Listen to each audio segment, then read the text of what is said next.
आज आपण इयत्ता 9वी या वर्गातील गणित भाग 2 या विषयातील प्रकरण 6वे वर्तुळ या प्रकरणाचा आपण अभ्यास करणार आहोत।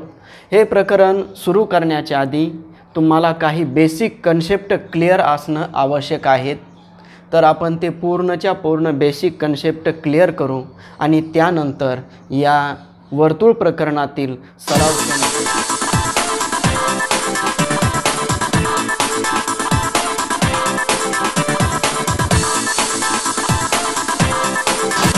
म्हणतो।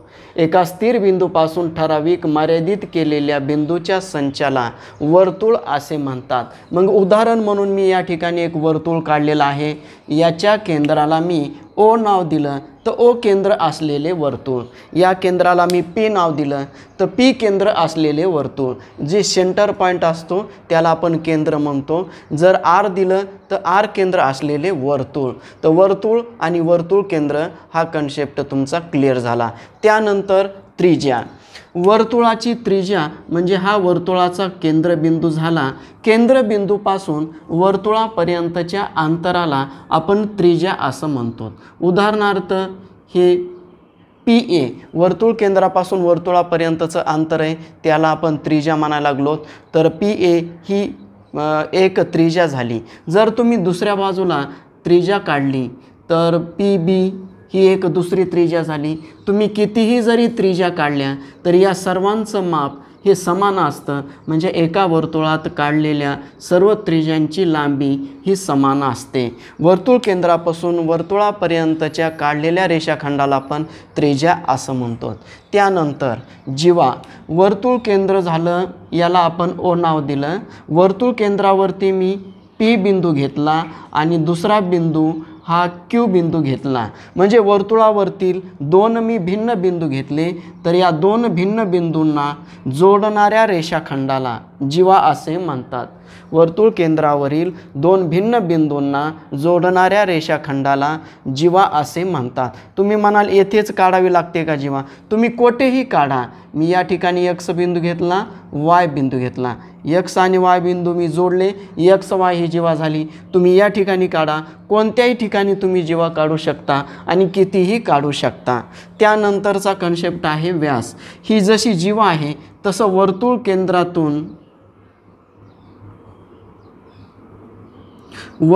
केंद्रामधून जाणाऱ्या जीवेला, ही वर्तुळ केंद्रातून गेलेली जीवा नाही, ही वर्तुळ केंद्रातून गेलेली जीवा आहे, म्हणून याला आपण व्यास असं म्हणतो। वर्तुळ केंद्रातून जाणाऱ्या जीवेला आपण व्यास असे म्हणतो। तुम्ही व्यास असाच नाही, उभ्या पद्धतीनं काढू शकता, तिरपा काढू शकता, कशाही पद्धतीनं काढू शकता। एक व्यासाचा गुणधर्म आहे, कोणता आहे? त्रिज्या जेवढी असेल त्यापेक्षा दुप्पट माप हे व्यासाचं असतं। म्हणजे ओ क्यू ही एक त्रिज्या होते आणि ओ पी ही एक त्रिज्या होते। वर्तुळाचं व्यासाचं माप हे त्रिज्येच्या दुप्पट असतं आणि वर्तुळाच्या त्रिज्येचं माप हे व्यासाच्या निम्म असतं। म्हणजे कसं, पी क्यूची लांबी 10 असेल तर त्रिज्या 5 होईल। तुम्ही असा उभा जरी व्यास काढला तरी त्याची लांबी सारखीच असते, तुम्ही कशाही पद्धतीनं व्यास काढला तरी त्याची लांबी समान असते। त्यानंतर एकरूप वर्तुळे। एकरूप वर्तुळे म्हणजे काय? जेव्हा आपण दोन वर्तुळे काढतो, ओ केंद्र असलेलं आणि पी केंद्र असलेलं वर्तुळ आहे, त्या आपण ओ केंद्र असलेल्या वर्तुळाची त्रिज्या ओ ए आहे आणि पी केंद्र असलेल्या वर्तुळाची त्रिज्या पी बी काढली तर ह्या दोन्ही वर्तुळांच्या त्रिज्या जर समान असतील तर यांना एकरूप वर्तुळे असे म्हणतात। परत सांगतो, जेव्हा दोन वर्तुळांच्या त्रिज्या समान असतात तेव्हा त्या वर्तुळांना एकरूप वर्तुळे असे म्हणतात। याची जर 5 सेंटीमीटर त्रिज्या असेल तर याची सुद्धा 5 असते, याची 10 असेल तर याची 10 सेंटीमीटर, म्हणजे दोघांच्या त्रिज्या या समान असतील तरच त्यांना एकरूप वर्तुळे असे म्हणतो। त्यानंतर एककेंद्री वर्तुळे। मी एक वर्तुळ काढलं, त्या वर्तुळाच्या केंद्राला मी ओ नाव दिलं, वर्तुळाचा केंद्र एकच ठेवला आणि मी दुसरं एक वर्तुळ त्याच्यामध्ये काढलं, म्हणजे एकच केंद्र आहे पण दोन वर्तुळ झालं। त्यानंतर मी तिसरं वर्तुळ काढलं पण केंद्र काय आहे? समान आहे। जेव्हा एका वर्तुळाच्या केंद्र एकच आहे पण त्रिज्या भिन्न भिन्न आहेत, तेव्हा त्या वर्तुळांना आपण एककेंद्री वर्तुळे असे म्हणतो. त्यानंतर स्पर्श वर्तुळे. दोन वर्तुळे आहेत, दोन्ही वर्तुळांनी एका बिंदूमध्ये फक्त स्पर्श केलेला आहे, म्हणजे पहा यांना आपण बाह्यस्पर्शी वर्तुळे म्हणतो. जेव्हा दोन वर्तुळे एकमेकांना एकाच बिंदूत छेदतात तेव्हा आपण त्यांना बाह्यस्पर्शी वर्तुळे असे म्हणतात. बाह्यस्पर्शी असतात का, तर आंतरस्पर्शी सुद्धा वर्तुळे असतात. पहा मी एक दुसरं वर्तुळ काढलं, हे एकमेकांना आतल्या भागातून छेदत आहे. पहा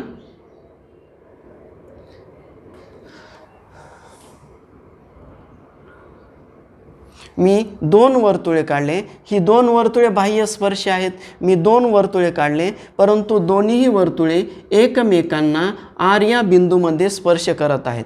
हे बाह्य भागात स्पर्श करत आहेत म्हणून यांना बाह्यस्पर्शी वर्तुळे म्हणायचं.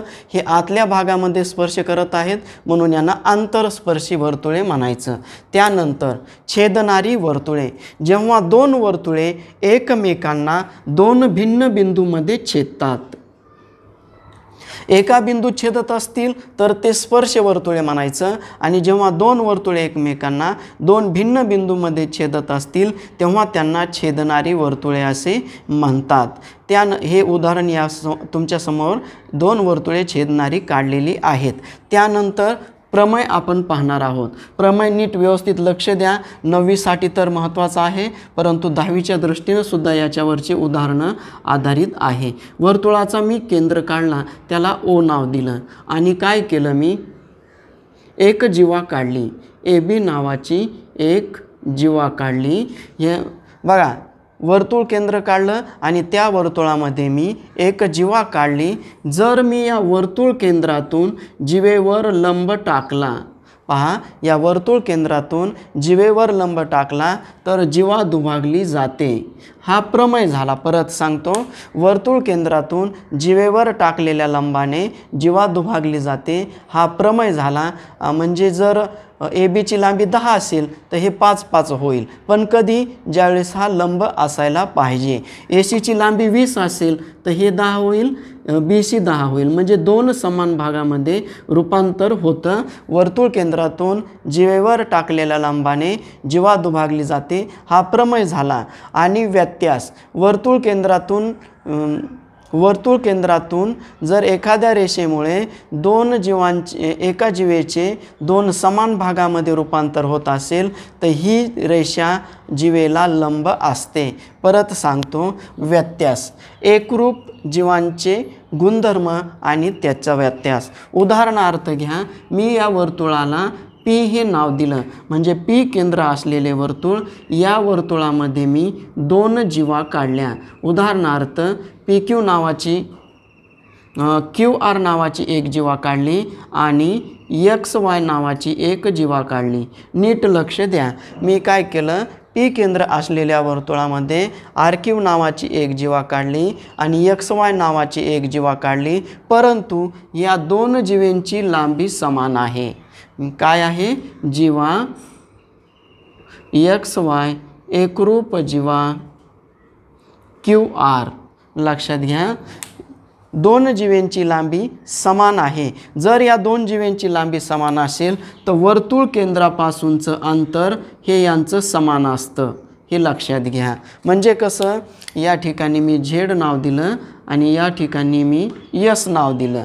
पहा, जर एक्स वाय आणि आर क्यू या दोन जीवांची लांबी समान असेल तर पी झेडची जेवढी लांबी आहे तेवढीच लांबी पी एसची असते, पण कधी या जीवांची लांबी समान असेल तर.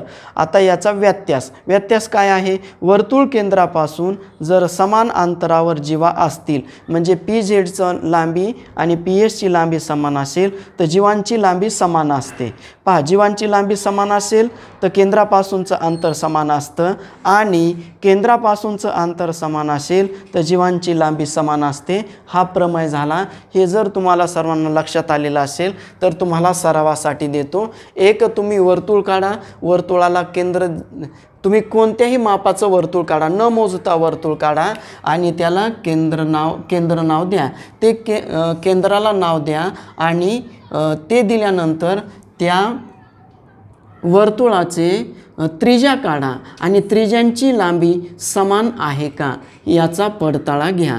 तुम्ही 1, 3, 4 त्रिज्या काढा आणि वर्तुळ केंद्रापासून त्यांचं अंतर समान आहे का, म्हणजे त्रिज्येची लांबी समान आहे का याचा पडताळा घ्या. हे झालं नंबर 1. नंबर 2, तुम्ही वर्तुळामध्ये एक वर्तुळ काढा, त्या वर्तुळामध्ये वेगवेगळ्या लांबींची जीवा लिहा आणि त्यांची लांबी मोजा आणि त्या जीवेंची लांबी किती झाली हे तुम्ही लिहा. हा झाला दुसरा. त्यानंतर तिसरा तुम्हाला स्वाध्याय देत आहे. तुम्ही एक वर्तुळ काढा, वर्तुळ काढल्यानंतर त्यामध्ये तुम्ही 2 व्यास काढा किंवा 3 व्यास काढा आणि त्यांची लांबी खरंच समान येते का याचा पडताळा घ्या. 2 काढा, 3 व्यास काढा आणि त्यांची लांबी मोजा आणि लिहा. आणखीन तुम्हाला काय आहे तर त्रिज्येच्या दुप्पट व्यास येतो का याचा सुद्धा तुम्ही पडताळा घ्या. हा झाला तिसरा स्वाध्याय. त्यानंतर 2 वर्तुळे समान मापाची काढा, त्यांचे त्रिज्या मोजा आणि सारख्या आहेत का ते लिहा. त्यांना एकरूप वर्तुळे म्हणतात. 2 समान त्रिज्यांची वर्तुळे काढा आणि त्यांच्या त्रिज्या मोजा, म्हणजेच तुम्हाला एकरूप वर्तुळे आहेत असं येईल. एककेंद्री वर्तुळे म्हणजे एक केंद्र घ्या आणि ते एकच केंद्र घेऊन तुम्ही 3 ते 4 वर्तुळे काढा, मात्र केंद्र एक ठेवा. हा तुमचा स्वाध्याय झाला. त्यानंतर स्पर्श करणारी वर्तुळे तुम्ही स्पर्श करणारे वर्तुळे मी एकच काढलेले आहेत. एक आंतरस्पर्शी काढलेला आहे आणि एक बाह्यस्पर्शी काढलेले आहेत. तर आंतरस्पर्श करणारी आणि बाह्यस्पर्श करणारी 1-2 वर्तुळे तुम्ही काढा तुम्हाला सराव होण्यासाठी. त्यानंतर छेदणारी वर्तुळे तुम्ही 2 प्रकारची काढा. लहान मोठी काढा किंवा समान मापाची काढा किंवा लहान मोठी काढले तरी चालतात, पण त्यांनी 2 बिंदूमध्ये छेदलं पाहिजे आणि यांची नावं वेगवेगळी द्या आणि खाली लिहा वेगवेगळी केंद्र असणारी वर्तुळे एकमेकांना या 2 बिंदूत छेदत आहे असं तुम्हाला झालं. प्रमेयाचा प्रमेय. आता तुम्ही काय करायचं, एक केंद्र काढा, केंद्रामध्ये एक जीवा काढा आणि जीवेमधून एक लंब टाका. लंब टाकल्यानंतर खरंच या जीवेची लांबी अर्धी अर्धी होते का, म्हणजे निम्मी निम्मी होते का याचा पडताळा घ्या. हा प्रमेय तुमच्या लक्षात आला पाहिजे. आणि त्यानंतर काय करा, वर्तुळ केंद्र आणि जीवेचा मध्यबिंदू यांना जोडणारा रेषाखंड जीवेस लंब असतो याचा तुम्ही पडताळा घ्या. तर हे तुम्ही प्रमेय आणि व्यत्यास व्यवस्थित समजावून घ्या, म्हणजे तुम्ही प्रत्यक्ष त्याची कृती करून पहा. तुमचे प्रमेय आणि व्यत्यास तुम्ही कधीच विसरणार नाहीत. त्यानंतर तुम्हाला या ठिकाणी प्रमेय आहे आणि त्याचा व्यत्यास आहे. तुम्ही एक वर्तुळ काढा, वर्तुळामध्ये 2 समान लांबीच्या जीवा काढा. त्या समान लांबीच्या जीवा काढल्यानंतर वर्तुळ केंद्रापासूनचं त्यांचं अंतर समान आहे का हे पहा. त्यानंतर काय करा, तुमचं 100% हे अंतर समान येणार. त्यानंतर काय करा, वर्तुळ केंद्रापासून एक विशिष्ट अंतर घ्या आणि तिथून 2 जीवा काढा. अंतरापासून जीवेची लांबी मोजा आणि जीवेपासून अंतर मोजा. हे दोन्ही समान आले पाहिजेत. अंतर समान असेल तर जीवेंची लांबी समान यायला पाहिजे आणि जीवेंची लांबी समान असेल तर हे अंतर समान येतं. या तुम्हाला कृती सांगितलेल्या आहेत, तुम्ही करून पहा. ही कृती करण्याच्या पाठीमागचं कारण असं आहे की तुम्हाला एकदा कृती केल्यानंतर तो प्रमेय असेल, व्याख्या असेल, कोणताही बेसिक कन्सेप्ट असेल तर तुम्ही तो विसरणार नाहीत. तर आपण आता सराव संच 6.1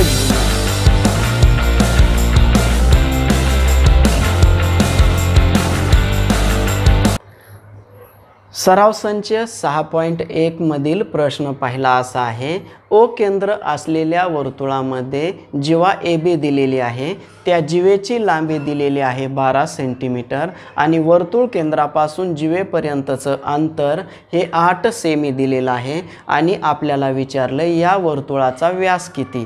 तर कशा पद्धतीनं सोडवायचं, तर आपण वर्तुळ केंद्रातून या जीवेवर OC हा लंब टाकलेला आहे. लंब टाकल्यामुळं या जीवा दुभागली जाते, म्हणजे दोन समान भागामध्ये रूपांतर होतं. मग AB 12 सेंटीमीटर आहे, म्हणजे ACची लांबी 6 आणि BCची लांबी 6 होईल. मग या ठिकाणी आपण रेख AO जोडल्यामुळं या ठिकाणी एक त्रिकोण तयार झालेला आहे.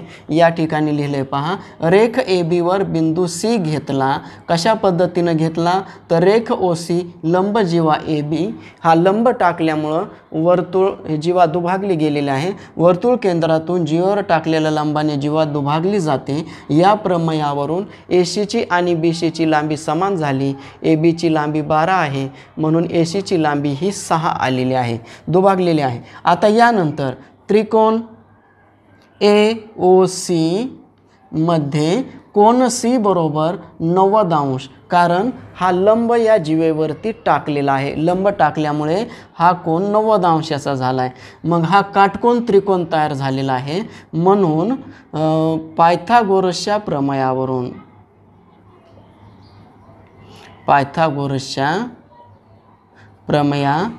पायथागोरसच्या प्रमेयावरून काय आहे, कर्ण वर्ग बरोबर पाया वर्ग अधिक उंची वर्ग, म्हणजे कर्ण वर्ग बरोबर पाया वर्ग अधिक उंची वर्ग. कर्ण कोणता आहे, OA चा वर्ग बरोबर पाया कोणता आहे, AC चा वर्ग अधिक OC चा वर्ग. OA चा वर्ग बरोबर AC ची लांबी 6 आलेली आहे, 6 चा वर्ग अधिक OC चा वर्ग म्हणजे 8 चा वर्ग. म्हणून OA चा वर्ग बरोबर 36 अधिक 64, म्हणून OA चा वर्ग बरोबर 36 अधिक 64 यांची बेरीज केली की 100 येते. मग आपण याचं वर्गमूळ जर काढलं तर OA ची लांबी ही 10 सेंटीमीटर येते. पहा, वर्तुळाची त्रिज्या ही 10 सेंटीमीटर येते. आपल्याला विचारला आहे व्यास. व्यास हा त्रिज्येच्या दुप्पट असतो, म्हणून व्यास बरोबर त्रिज्या गुणिले 2 किंवा 2 गुणिले त्रिज्या म्हणजे 10 गुणिले 2, म्हणून व्यास बरोबर 20 सेमी. म्हणून व्यास बरोबर 10 आणि 10 बेरीज केली, 10 दोन्ही 20 सेमी. हे तुमच्या लक्षात आलेलं आहे. आता त्यानंतर या पद्धतीनंच ते सुद्धा उदाहरण आहे. काय केलेलं आहे पहा, एका वर्तुळाचा व्यास हा 26 सेंटीमीटर दिला आहे. प्रश्न क्रमांक 2 मध्ये काय केलं आहे, एका वर्तुळाचा व्यास मी या ठिकाणी घेतलेला आहे. पहा, O केंद्र असलेल्या वर्तुळामध्ये AC हा व्यास आहे आणि त्याची लांबी ही 26 सेमी आहे. आणि वर्तुळामध्ये जीवा 1 दिलेली आहे, तिची लांबी ही 24 दिलेली आहे. पहा, व्यास 26 सेंटीमीटर दिला आहे आणि जीवेची लांबी 24 दिलेली आहे. तर आपल्याला वर्तुळ केंद्रापासून जीवेपर्यंतचं अंतर काढायचं आहे, म्हणजे OM ची लांबी काढायची आहे. तर O केंद्र असल्या वर्तुळामध्ये व्यास AC आहे आणि जीवा AB आहे. आता वर्तुळ केंद्रातून जीवेवर लंब टाकलाय, रेख OM लंब जीवा AB. तर वर्तुळ केंद्रातून जीवेवर टाकलेल्या लंबाने जीवा दुभागली जाते, म्हणजे याचे 2 समान भागामध्ये रूपांतर होतं. म्हणून AM बरोबर BM बरोबर AB छेदस्थानी 2. AB ची लांबी ही 24 आहे, 24 छेदस्थानी 2 बरोबर 12 सेमी. त्यानंतर आपल्याला त्रिज्या काढायची आहे. OA बरोबर व्यास कोणता आहे, AC छेदस्थानी 2, 26 छेदस्थानी 2, म्हणून OA बरोबर 13 सेमी. पहा, हे 12 सेमी झालं आणि हे 13 सेमी, हे 13 सेमी म्हणजे वर्तुळाची त्रिज्या. आता आपल्याला पहा, पायथागोरसच्या प्रमेयावरून काढता येतं वर्तुळ केंद्रापासून जीवेपर्यंतचं अंतर काढायचं आहे. तर कसं काढायचं, म्हणून त्रिकोण AOM मध्ये कोन M बरोबर 90 अंश. M या कोनाचं माप 90 अंश आहे, म्हणून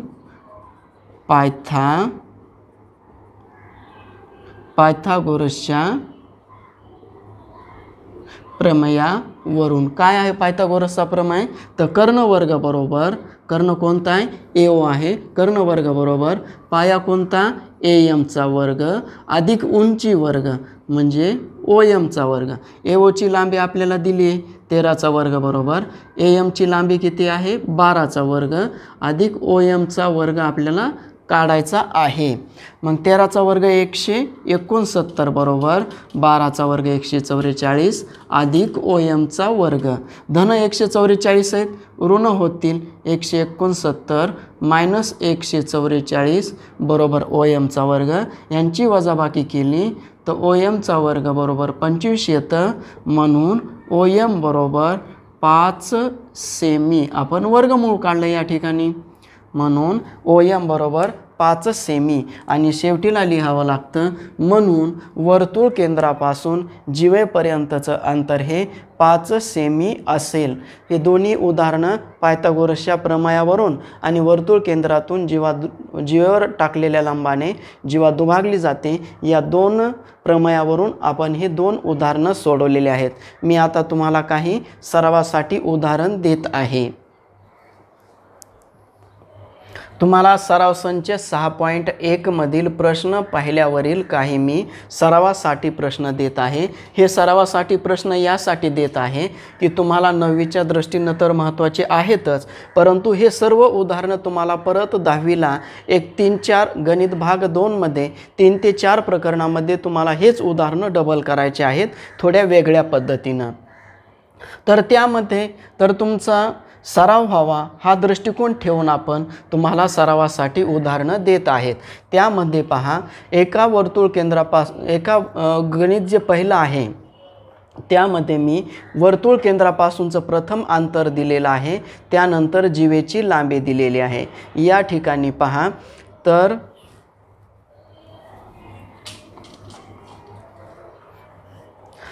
प्रथम मी तुम्हाला जीवेची लांबी दिलेली आहे आणि प्रथम वर्तुळ केंद्रापासूनचं अंतर दिलेलं आहे आणि जीवेची लांबी ही नंतर दिलेली आहे.